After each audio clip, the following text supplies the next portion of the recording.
Pozdrav svima!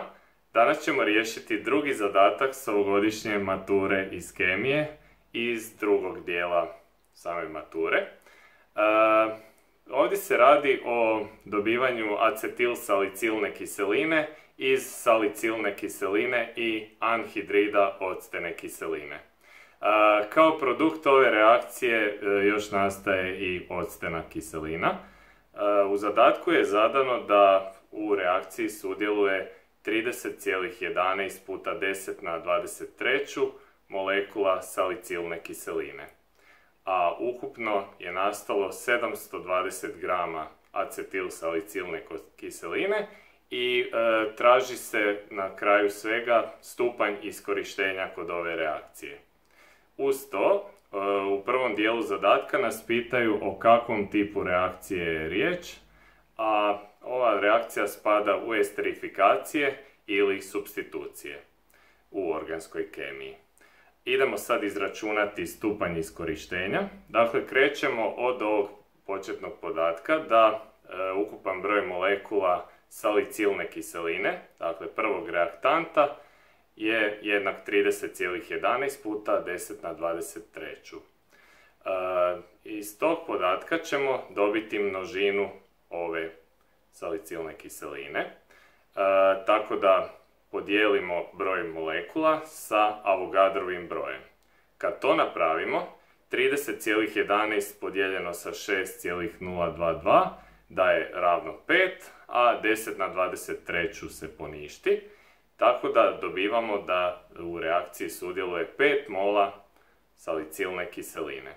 Tih 5 mola je onda i množina svih ostalih i reaktanata i produkata reakcije, jer kao što vidimo ova reakcija je i ujednačena, s obzirom da je napravljena sa strukturnim formulama.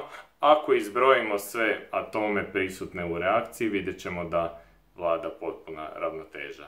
Tako da možemo reći da bi u idealnim uvjetima, da je iskorištenje reakcije 100%, nastalo isto tako 5 mola acetilsalicilne kiseline.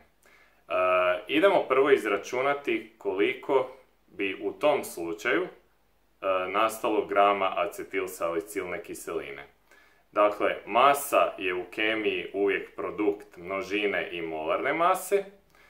Množina acetilsalicilne kiseline uz iskorištenje od 100% bi bila 5 mola, a molarna masa bi se lako mogla dobiti tako da uzmemo u obzir samu molekulsku formulu ovog spoja C9H8O4 i ako zbrojimo sve relativne atomske mase, dakle 9 puta po 12 plus 8 puta po 1,008 plus 4 puta 16, dobivamo nešto iznad 180 grama po molu, molarnu masu, što pomnoženo sa 5 mola, kao što vidimo, daje 900 grama.